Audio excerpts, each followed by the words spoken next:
যুক্তরাষ্ট্রের president Donald ট্রাম্পের কাছে আনুষ্ঠানিকভাবে ক্ষমা চেয়েছে যুক্তরাজ্যের সরকারি সম্প্রচার মাধ্যম বিবিসি। অভিযোগ ছিল একটি প্রামাণ্যচিত্রে ট্রাম্পের ৬ জানুয়ারির ভাষণের অংশ বিশেষ এমনভাবে সম্পাদন করা হয়েছিল যাতে মনে হয় তিনি সহিংসতায় উস্কানি দিচ্ছেন।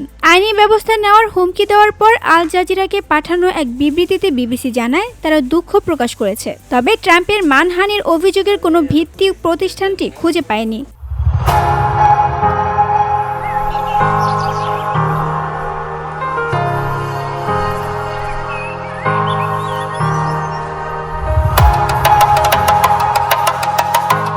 বিবিসির চেয়ারম্যান সামির শাহ হোয়াইট হাউসে পাঠানো চিঠিতে স্পষ্ট করে জানান, প্যানোরামা অনুষ্ঠানের জন্য তৈরি প্রামাণ্যচিত্রে ট্রাম্পের বক্তব্য যেভাবে কেটে ছেড়ে সাজানো হয়েছিল সেটি ভুল ছিল। বিবিসি আরও জানিয়েছে, এই ডকুমেন্টারি আর কোনো প্ল্যাটফর্মে দেখানো হবে না। তৃতীয় পক্ষের একটি প্রযোজনা প্রতিষ্ঠানের তৈরি এই ফিল্মে ট্রাম্পের ভাষণের 3টি পৃথক অংশকে জোড়া লাগানো হয়, যার 2 অংশের ব্যবধান ছিল প্রায় 1 ঘন্টা। অভিযোগ এমনভাবে সম্পাদন করা হয় যাতে মনে হয় ট্রাম্প সমর্থকদের উদ্দেশ্যে ফাইট লাইক হেল বলে সহিংসতার আহ্বান জানিয়েছেন, অথচ তার শান্ত থাকার আহ্বানের অংশটি পুরোপুরি বাদ পড়ে।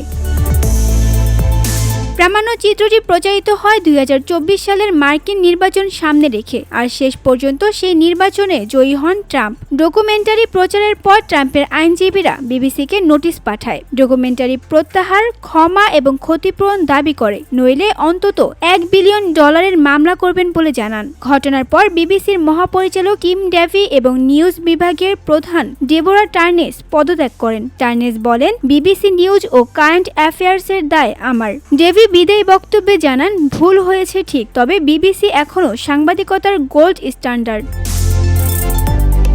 আইন বিশেষজ্ঞদের মতে যুক্তরাজ্য ও যুক্তরাষ্ট্র কোনো দেশই ট্রাম্পের পক্ষে এই মামলায় জেতা সহজ হবে না, কারণ ঘটনার ফলে প্রকৃত ক্ষতির প্রমাণ দেখানো কঠিন, বরং তিনি নির্বাচনে বিজয়ী হয়েছেন। এছাড়া যুক্তরাজ্যে মামলা করার সময়সীমাও পেরিয়ে গেছে।